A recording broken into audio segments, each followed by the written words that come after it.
Benvinguts a la classe sobre programació orientada a objectes. Espero que us agradi molt. La programació orientada a objectes és una cosa molt senzilla, fàcil d'entendre, però si no està ben explicada pot ser horrorós. Llavors, espero que d'aquesta manera ho entengueu molt bé. Molt bé, hem afegit un nou arxiu al meu projecte. El primer que heu de tenir en compte és que la programació orientada a objectes no utilitzeu, us recomano que no utilitzeu les inicials de català o de castellà per un motiu. I és que P o PU en anglès vol dir una tifa, com la de l'Arare. Així que us recomano que utilitzeu el terme en anglès, que és Object Oriented Programming, així doncs OOP. Dit això, ja podem començar. Comencem amb el que seria un programa bàsic, un programa normal, un programa senzill, un programa procedural de tota la vida.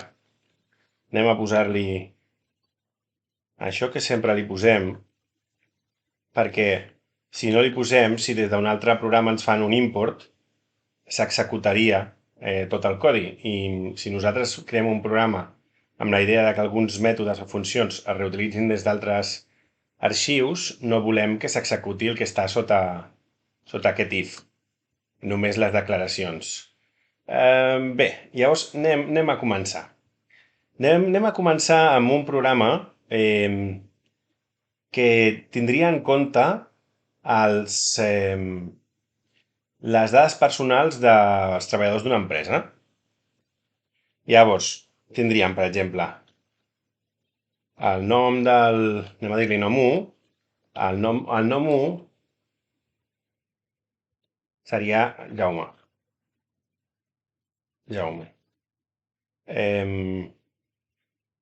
Doncs diguem que la ciutat on viu seria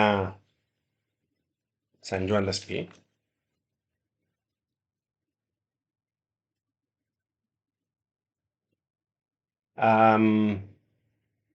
I comptaríem que el seu sou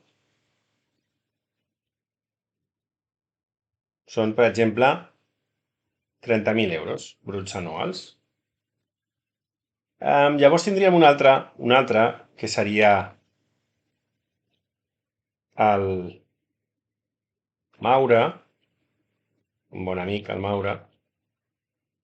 La ciutat on viu, Manresa, i el seu sou serien 50.000, per exemple. Ups. Amb Ctrl Z podeu arreglar la desfeta, en teoria, a no ser que no he fet... D'acord. El que he fet... D'acord, redo. Pensava que ho havia esborrat sense voler i es veu que ho havia amagat només.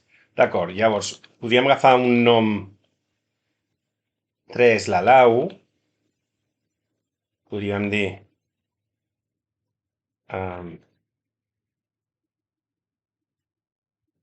que viu a Cork.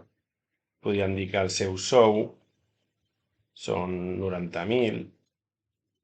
I podríem agafar la Txell.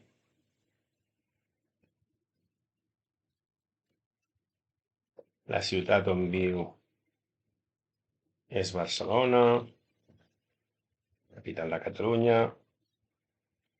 I el sou 4 seria, anem a dir, 110.000. Realment no és important, no estic seguint cap patró, simplement estic creant un codi antic perquè veieu el sentit de tot. Bé, llavors, si nosaltres volguéssim ara imprimir això, podríem començar per dir imprimir nom 1, ciutat 1, què més? El sou. El sou 1. Ups. Molt bé. I si us fixeu, aquí m'està marcant en vermell que no existeix sou 1, Aquí, efectivament, m'he oblidat de posar un 1, i aquí m'està marcant en aquest color de fons, el que vol dir és que estic sobreescrivint o trepitjant aquesta variable. Ara ja no me la marca com que l'estic sobreescrivint, però jo volia que aquí hi hagués un 2, és a dir, havia comès un descuit. Llavors, ara anem a fer això. Anem a fer el mateix. 2, 3, 4... 2, 3, 4... 2, 3, 4. I ara vaig executar aquest codi. Molt bé. Veieu que s'imprimeixen els 4, em surt desalineat. Ara podria començar a fer coses com dir, bé, això alinea-m'ho a l'esquerra. Sí. I deixa'm guardar en 10 espais, per exemple. Això ho vaig a fer. Aquesta funció ljust vol dir left justify. Vol dir alinear a l'esquerra. Llavors ens guarda 10 espais menys el que ocupi. Però així ens queda alineat. Podria fer el mateix aquí.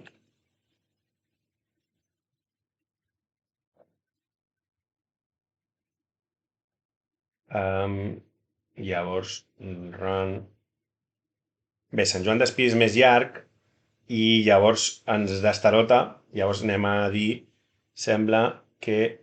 Li vaig a posar 17, simplement per estar una mica més tranquils en aquest sentit.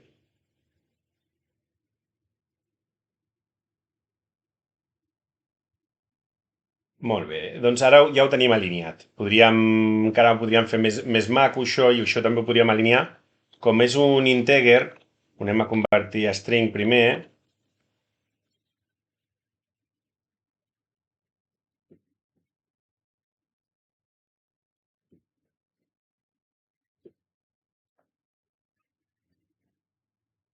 I ara sí, ja ho podem justificar, i en aquest cas ho justificaré a la dreta. 2, 4, 6... Bé, utilitzaré 8 caràcters perquè no som tan rics. Llavors, anem a fer-ho així. Molt bé, i ara ens ha alineat a la dreta. Clar, això ho he fet per 4.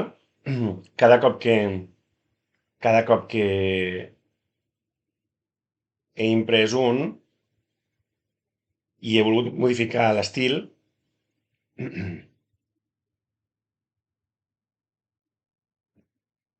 ho he hagut de fer per cada un d'aquests elements.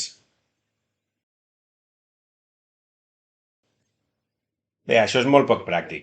Podríem fer una funció que fes això. Imprimeix dades empleat. Llavors, quins paràmetres li passem? Doncs li passaríem el nom empleat, per exemple. Podríem passar ciutat empleat i podríem passar-li sou empleat. Us heu fixat que quan treballo amb un string el començo amb s underscore, i quan començo amb un integer, que és un número sencer, un número no decimal, començo amb i underscore d'integer. D'aquesta manera sempre sabem quina intenció té la variable.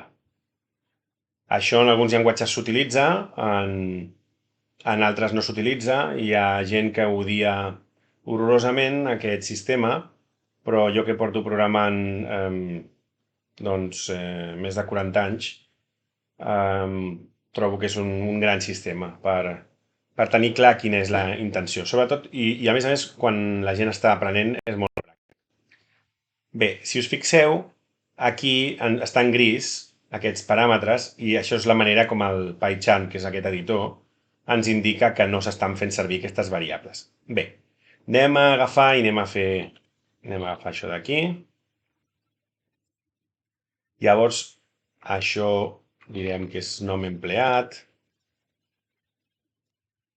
Això seria la ciutat empleat. I això seria el sou empleat. Amb això aconseguim que ara, si volem canviar, només ho hem de canviar un indret, i ara anem a cridar-ho 4 vegades. Ja no cal que ho justifiquem perquè ja ho fa la funció, així que això ho eliminaré. Això ho eliminaré.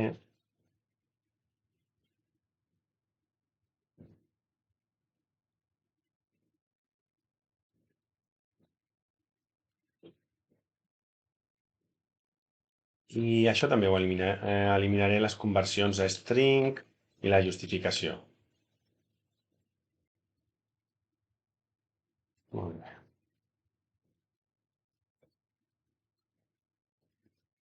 Molt bé. Llavors, a veure, si no m'he equivocat en res, doncs hauria de seguir funcionant igual.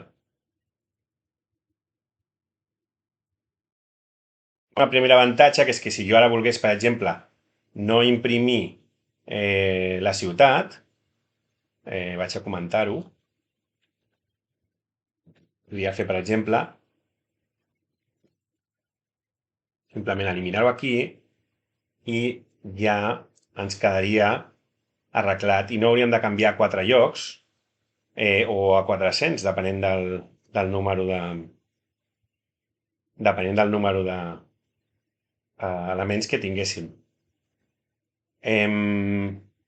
Molt bé. Ara suposem que jo vull incrementar el sou de cada persona doncs, un 10%, perquè tot ha anat bé i l'empresa li vol pujar el sou una mica, i més com està l'IPC, el cost de la vida, així que volem incrementar el sou un 10%. Llavors, bé, podríem agafar i dir... a veure, com ho fem això? Volem imprimir els sous ara i els sous després de l'increment, és a dir, faríem eco. Que quan barreges llenguatges, sous abans de l'increment.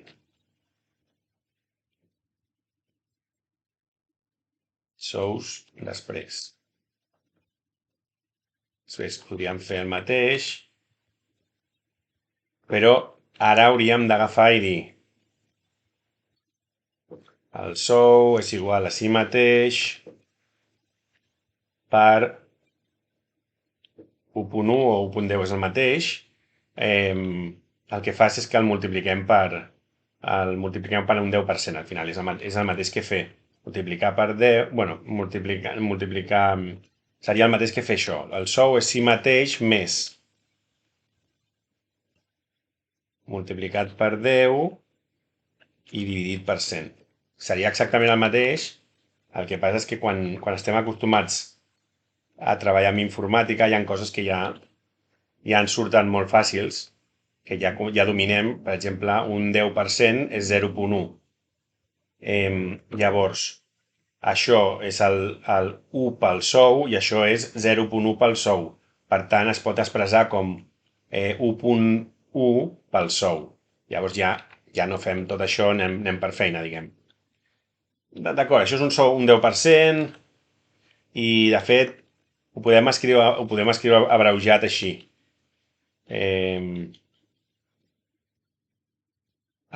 Python ho podem escriure abreujat així. Simplement. I ara hi ha una cosa, és que això no seran sencers, seran floats, però anem pas a pas.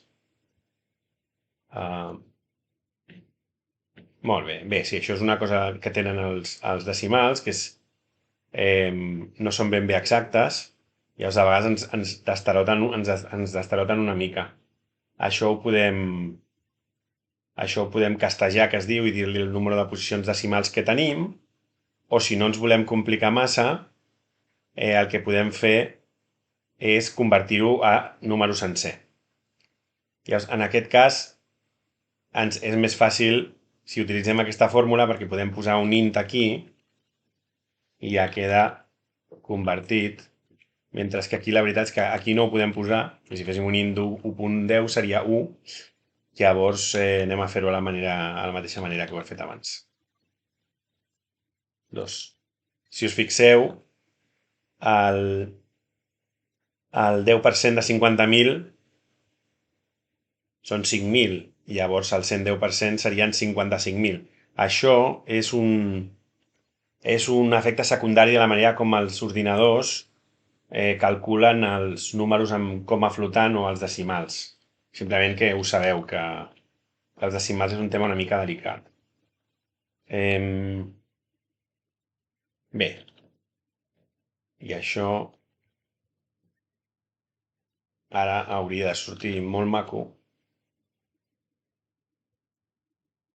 Fantàstic. Posarem aquí un print que deixi una mica d'aire. Molt bé.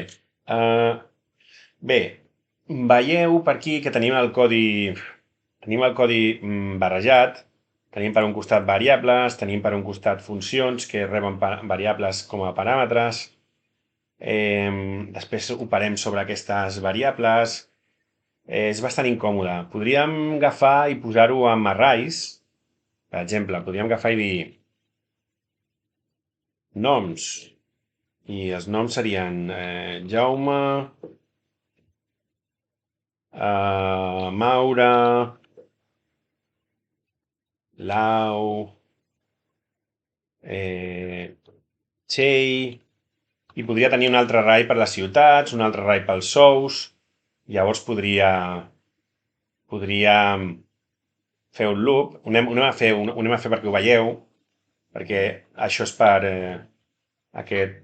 Aquests vídeos són per principiants, llavors està bé que us mostri.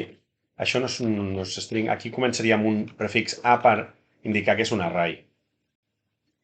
Llavors, aquí diríem Sant Joan d'Espí, Manresa,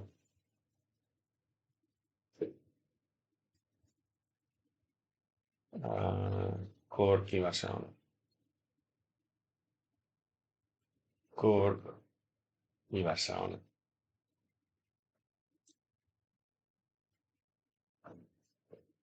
Molt bé, i llavors faríem el mateix, un array dels sous, i aquí faria 30.000, 30.000, 50.000, 90.000, 110.000. Molt bé. Llavors ara això m'ho peto. Llavors ara el que faria és un bucle. I què faria? Bé, ho faria d'una altra manera. Faríem un while. Llavors vaig a posar un comptador. Comptador és igual a 0. Sempre i quan el comptador sigui més petit que la mida de l'array,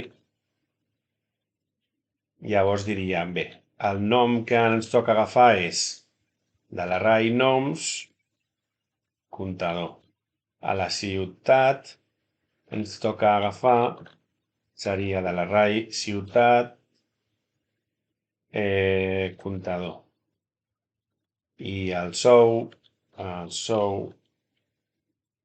que ens toca seria de l'array sous, comptador. Vaig a fer un petit refactor perquè ja que tot utilitzo un plural, doncs ciutat li diré ciutats. La idea és ser consistent, utilitzar metodologia que sempre treballeu de les mateixes maneres. I això afecta aquest arxiu i faig un refactor. Molt bé. Llavors, això ara ja no té cap sentit i el que faré és cridar un cop amb la variable que toqui a cada volta. Molt bé. Llavors, podríem... De moment això ho vaig esborrar. Molt bé. Bé, he comès un error, sí. L'error és que no incremento comptador. Sí. Ara ho veig. I comptador és igual a i comptador més 1. o podríem expressar també com i comptador més igual a 1, però ho farem de la manera més clara. Molt bé, se'n tornem-hi. Molt bé, i ara ja veiem que ens ha fet exactament el mateix i el codi, doncs el codi és més manegable, ara és més senzill. Bé, això també ho podríem portar una funció que recorregués els arrays i així no tindríem en el codi principal, tindríem una miqueta més separat en funcions. Bé, al final la conclusió és que tenir les variables per un costat i el codi per un altre costat és un merder i fa molt difícil treballar. Mireu un moment el codi mentre bec cafè.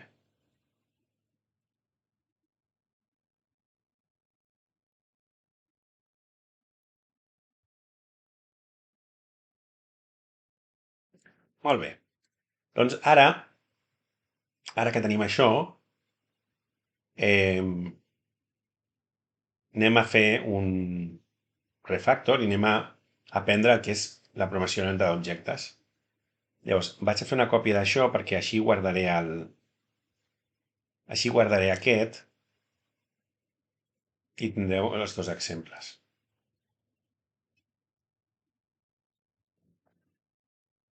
Refactor. Sí, l'afegirem al repositori. Molt bé, llavors aquest és l'antic, diguem, i ara treballarem amb aquest, que és una còpia. Llavors, com funciona el tema de programació orientada a objectes? La programació orientada a objectes, bàsicament, crea una única entitat que ens permet treballar, tenir per un costat les dades d'aquella entitat i per un altre el codi que treballa amb les dades d'aquella entitat i no de la resta del món, només d'aquella entitat. Llavors, ja que nosaltres podem identificar que tenim un empleat, tenim una entitat empleat, el que anem a definir és un objecte que es diu empleat. I el que fem és definir una classe que ve a ser com el plano, en anglès diem el blueprint, seria com el plano des del qual serem capaços de crear còpies o el que diem instàncies de l'objecte empleat. Anem a veure-ho, que es veurà més clar. Llavors, definim l'objecte empleat amb class d'aquesta manera. Llavors, quines dades té un empleat? Bé, hem dit que té un nom, hem dit que té una ciutat a la que pertany o la que viu, i hem dit que té un sou que, bé, ho considerem un número sencer. Molt bé. Llavors, les classes, com hem dit, això seria com el blueprint, seria com el plano per construir un objecte empleat. Llavors el que es fa és instanciar. Com instanciem?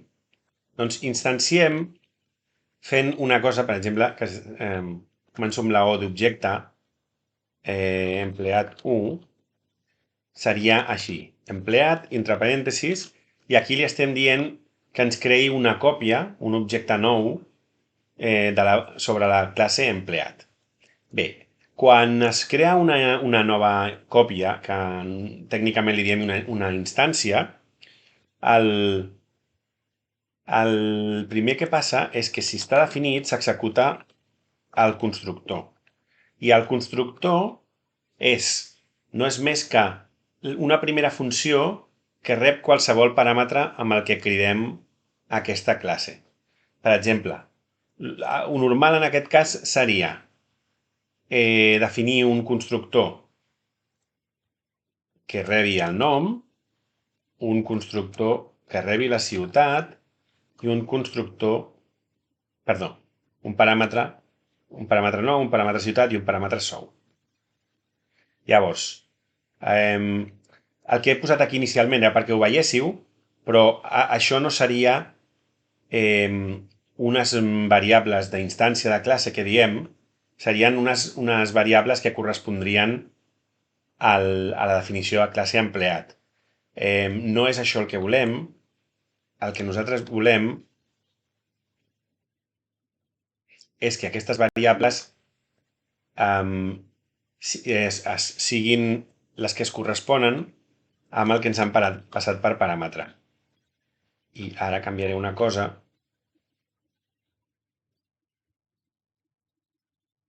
Per referir-nos a la classe que hem instanciat, hi ha aquesta paraula clau que es diu self. Sembla molt complicat, però ara ho veurem clar. L'únic que està passant aquí de moment, vaig a iniciar això de la manera correcta. Jaume, Sant Joan d'Espí.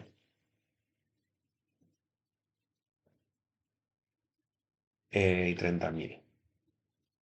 Molt bé. Aquí l'únic que està passant és que l'objecte empleat 1, que l'hem creat basat en el template o en el blueprint, en la classe empleat, ara tindrà una variable que es dirà nom, una variable que es diu ciutat i una variable que es diu sou. Anem a fer això pels altres 4 i començarem a ensenyar coses. Aquest es diu Maura. Aquesta és la Lau. Aquesta és la Txell. Llavors, això m'ho peto ja. Hem dit Manresa, Corc, Barcelona. Manresa, Corc, Barcelona. Manresa, Corc, Barcelona. Això m'ho peto també. I aquí hem dit 50.000, hem dit 90.000 i aquí hem dit 110.000. Molt bé. Això m'ho peto. Bé, si jo ara volgués imprimir, anem a borrar això també.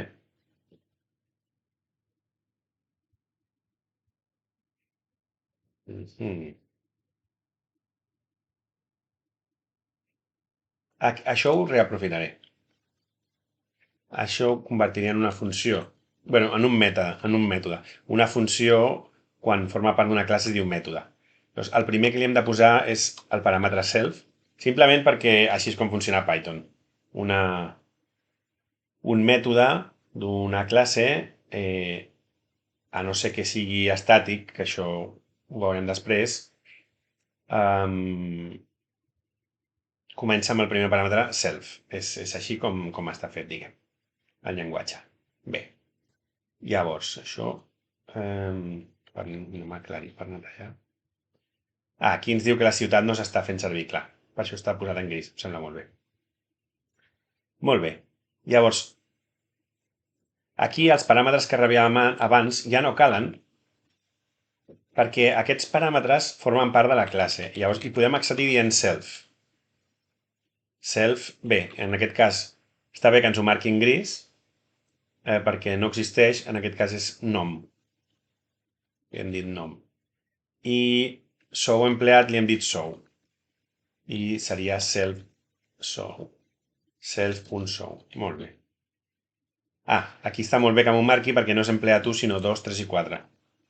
Això és una de les avantatges, de les moltes avantatges que té treballar amb un IDE, amb un Integrated Development Environment, un entorn de programació, com és això, que és el PyCharm en aquest cas, modern, és que ens ajuda a estalviar molts problemes. Ens marca errors que d'altra vegada hauríem de mirar-ho i ens ho hauríem de mirar molt bé. Bé, llavors ja tenim o empleat 1, o empleat 2, o empleat 3 o empleat 4. I llavors ara podem cridar de o empleat 1, per exemple, imprimeix les dades de l'empleat. Imprimeix les dades de l'empleat. Així de fàcil i de clar, diguem. Ara treballem sobre l'objecte. I imprimeix dades empleat és un mètode que pertany a la classe empleat. Per tant, totes les dades estan aquí definides, són aquí definides, i les funcions per treballar amb el sou també. Les funcions per treballar amb les dades també. Ara vaig a fer un mètode que incrementa sou. Llavors, l'únic que li haig de dir és el percentatge. I, mira, li diré com un float, com un decimal. Llavors, vaig a posar comentaris, perquè és una molt bona praxi que convé fer-la. Llavors,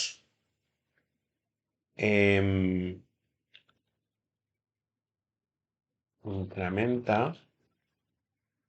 el sou segons el percentatge indicat.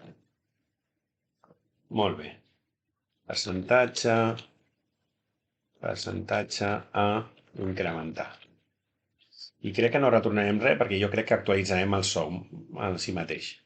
Llavors, diem, doncs el nou sou seria el nou sou és igual al sou que hi havia abans més aquest sou multiplicat pel percentatge. Llavors, jo he pensat que el percentatge, a veure, jo he pensat, per exemple, 10,5. Com seria això? Val. Si ens ho passa en aquest format ho haig de dividir per 100. Perquè si no ens sortiria una animalada. Llavors, sí que seria ara un 10%. Molt bé. I llavors estem actualitzant i sou amb el sou que tenia abans més el sou que tenia pel percentatge que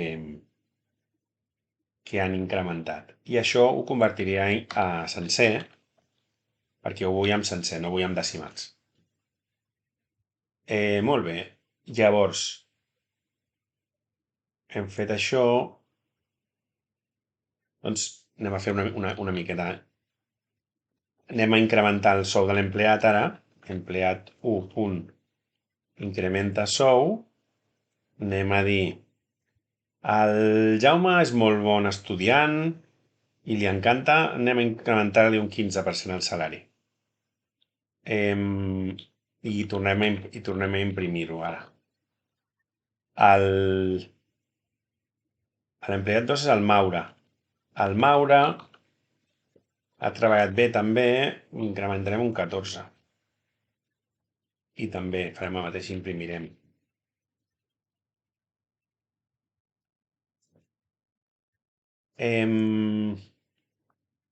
Aviam, la Lau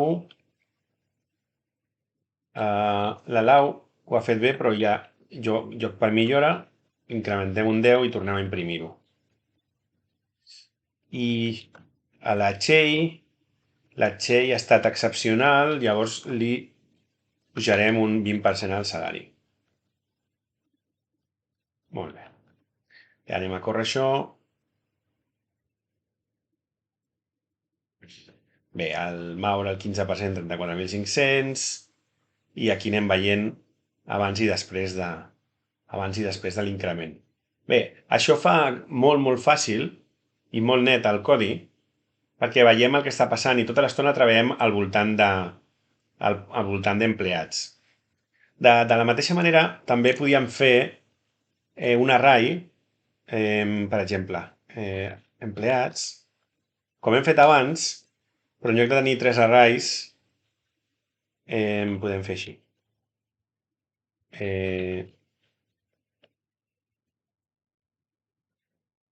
Bé, ho podria posar aquí, així, però ho faré una mica més net. Ho faré una miqueta més net. Vaig a fer-ho així.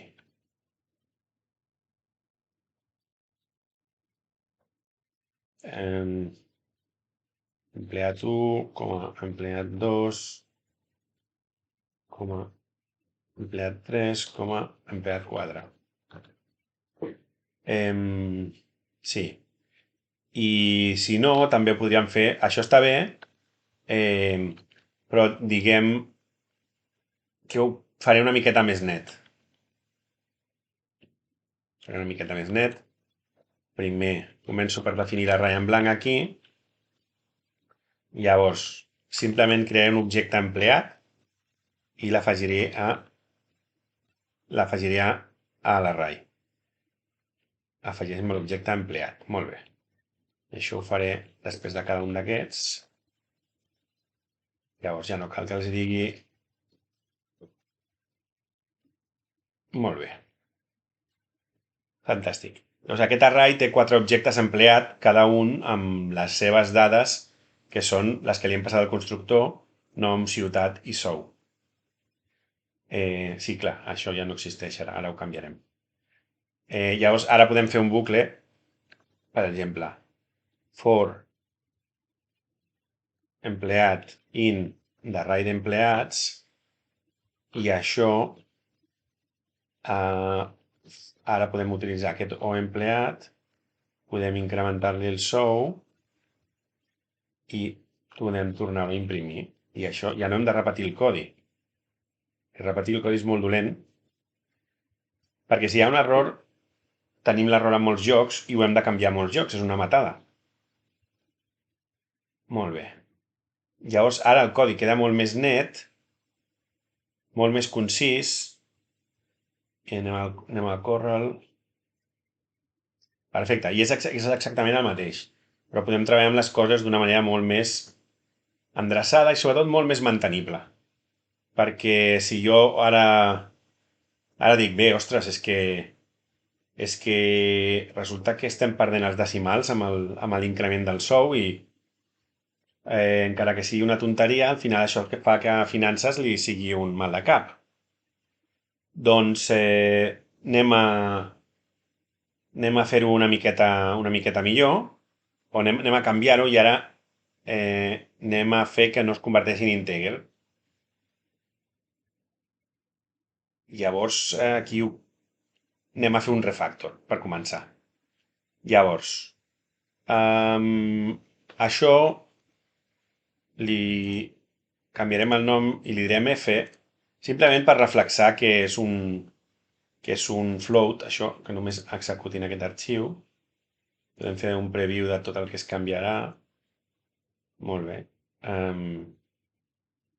Es canviarà aquí, es canviarà aquí, sí. Es canviarà aquí, sí. Molt bé, doncs fes el refactor. Molt bé. Ara anem a fer el refactor d'aquí també. Refactor, rename, direm fshow. Molt bé.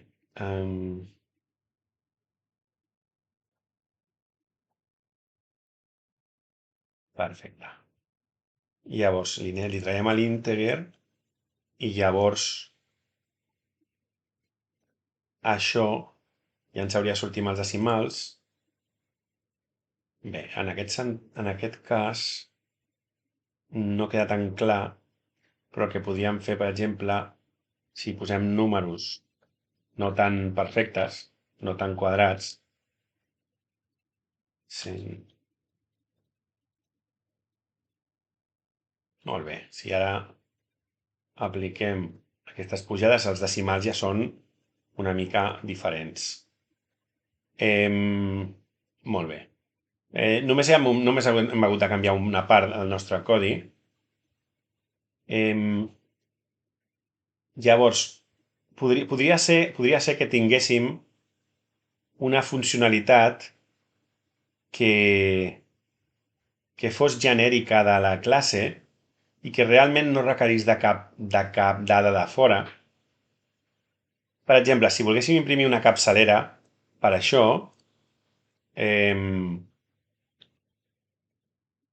podríem definir un imprimeix capçalera,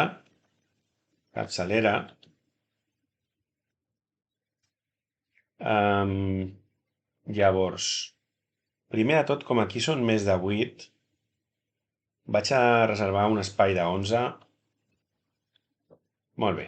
Llavors, ara el que faria, la idea és, vull que em justifiqui nom, vull que em justifiqui sou,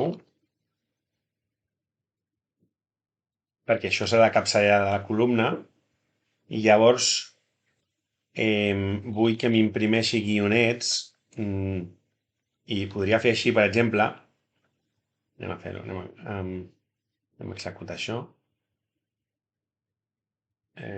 Sous abans de l'increment, i això ho borraré perquè anem a fer o empleat imprimeix capçalera.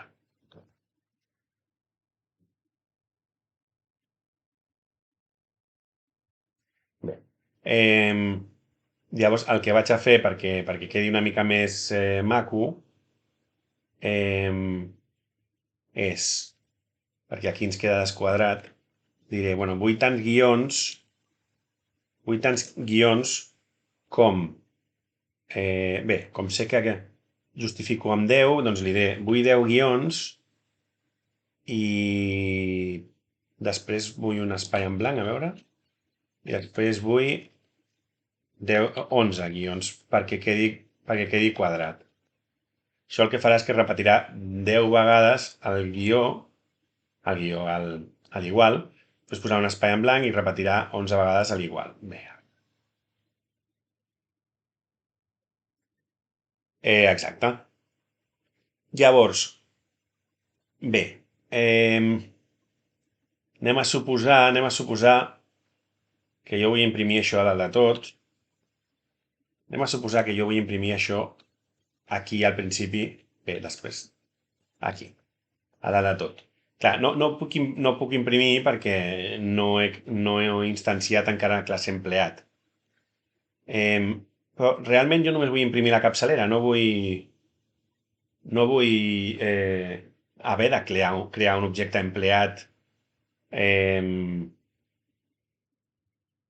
perquè encara, imaginem que vaig a llegir les dades del disc, però primer vull imprimir la capçalera. No tinc encara les dades, amb la qual no té sentit que m'inventi dades només per poder cridar la funció imprimeix capçalera. Llavors, aquí neix el que diem un mètode estàtic. I això ho definim així, static method, i li traiem el self. Llavors, aquest imprimeix capçalera el podrem cridar sempre sense necessitat de fer una instància d'empleat. És a dir, que jo ara puc fer així. Posar-li el nom de la classe, ja puc cridar el mètode estàtic. Llavors ara em farà el que jo volia. Fantàstic. Serveix per això. Quan no necessites dades que són pròpies de la instància, com per exemple cada instància d'empleat té el seu nom, té la seva ciutat, té el seu sou, un DNI, o un altre número d'identificació del país que sigui. Llavors, si no s'han de treballar amb aquestes dades, si és una cosa, en aquest cas, genèrica, com imprimir una capçalera, és totalment genèric. Llavors, és quan podríem fer servir un mètode estàtic. És simplement perquè el coneixeu. És perquè el coneixeu. Hi ha més coses a nivell d'herència, però prefereixo que el vídeo no sigui tan llarg i un altre dia parlar sobre l'herència, que és una de les característiques de la programació orientada a objectes. Bé, espero que us hagi agradat aquest vídeo i que veieu les possibilitats i com ens facilita després afegir funcionalitat o canviar-la i ho positiu que és treballar amb programació d'objectes. Fins la propera.